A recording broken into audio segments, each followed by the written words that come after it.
Everyone. నేను ఈరోజు మీ ముందుకి సరికొత్త రెసిపీతో మళ్ళా వచ్చేసాను. అదే పాలకూర పప్పు. ఈ స్పెషల్ ఏముంది అని అనుకోవచ్చు. కానీ చాలామంది చాలా రకాలుగా చేశారు. నేను చేసే విధానం ఏందో చూపిస్తా రండి.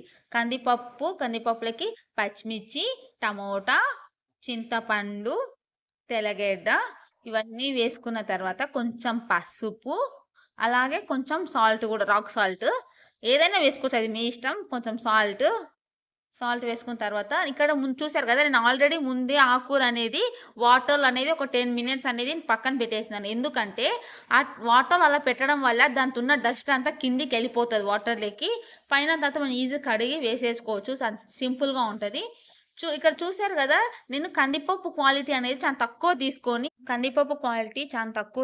అని చెప్పినా కదా. ఎందుకంటే కందిపప్పు తక్కువ తీసుకొని పాలకూర ఒక 2-3 కట్టలైనా వేసుకోండి. చాలా అంటే చాలా ప్రోటీన్ ఉంటుంది. చాలా రుచి కూడా చాలా బాగుంటుంది. ఒక్కసారి ఇలా ట్రై చేసి చూడండి. మీకు నేను చెప్పడం కాదు, మీరు ట్రై చేస్తే మీకు తెలుస్తుంది టేస్ట్ అనేది ఎలా ఉంటుంది అనేది. పాలకూరతో పాటు కాడలు ఉంటాయి కదా, అవి కూడా వేసుకోండి. అది కూడా దాంతోనే అసలైన ప్రోటీన్ అనేది మనకు ఉంటుంది. తర్వాత వాటర్ వేసుకోవాలి. నేను వాటర్ కొంచెం ఎక్స్ట్రానే వేసుకున్నాను. అది ఎందుకంటే మీకు లాస్ట్లో నేను చూపిస్తాను.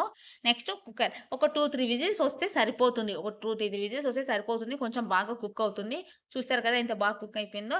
నెక్స్ట్ అనేది దీంట్లో నేను ముందు చెప్పాను కదా, వాటర్ కొంచెం ఎక్స్ట్రా వేసుకున్నాను. అది ఎందుకంటే ఇట్లా నేను వాటర్ సపరేట్ చేసేసుకుంటాను. పప్పు మొత్తం బాగా ఉడికిపోయిన తర్వాత పైన వచ్చే వాటర్ని సపరేట్ తీసేసుకుని. ఎందుకంటే పిల్లలకు కానీ పెద్దలు ఎవరైనా స్పెసిఫిక్ పర్సన్ కాదు, ఎవరైనా సరే దాన్ని తింటే మన పప్పు తింటే ఎంత టేస్ట్ ఉంటుందో పప్పులో ఉడికిన తర్వాత వాటర్ కూడా మనకు అంతే టేస్ట్ ఉంటుంది. ఒక్కసారి ఎప్పుడైనా మీరు తిని చూడండి. అదే చిన్నపిల్లలకైతే దాంట్లో కొంచెం నెయ్యి వేసి బాగా కలిపి వేడివేడి అన్నంలో పెట్టండి. చాలా చాలా చాలా అద్భుతంగా తినేస్తారు. నెక్స్ట్ వచ్చేసి దీనికి కావాల్సిన తిరువాత కావాల్సిన ఐటమ్స్. ఆయిల్ కడాయి పెట్టుకొని ఆయిల్ వేసుకొని ఆయిల్ హీట్ అయినాక కొన్ని ఆవాలు, జీలకర్ర, తర్వాత తెల్లగడ్డ. మనం ఆల్రెడీ పప్పులోకి వేసుకున్నాం, కానీ తిరువాతకేస్తే కూడా కొంచెం టేస్ట్ అనేది బాగుంటుంది. నెక్స్ట్ వచ్చేసి కరివేపాకు కూడా వేసుకుంటే చాలా బాగుంటుంది. నెక్స్ట్ వచ్చేసి ఎండుమిర్చి తర్వాత ఆనియన్స్. ఈ ఆనియన్స్ కూడా వేసుకున్న తర్వాత బాగా ఒక రెడ్డిష్ కలర్ వచ్చేంత వరకు ఫ్రై చేసుకోవాలా. తర్వాత అనేది కూడా మనం పప్పులోకి కలిపేసుకొని మనం సపరేట్ తీసుకున్నాం కదా వాటర్. మా సైడ్ అయితే పప్పు రసం అంటారు. ఎందుకంటే పప్పులో నుంచి తీసిన వాటర్ కాబట్టి పప్పు రసం అని అయితే మేము పిలుస్తాము. మేము చాలా ఇష్టంగా అయితే తింటామండి ఈ పప్పు రసం ఇదనేది.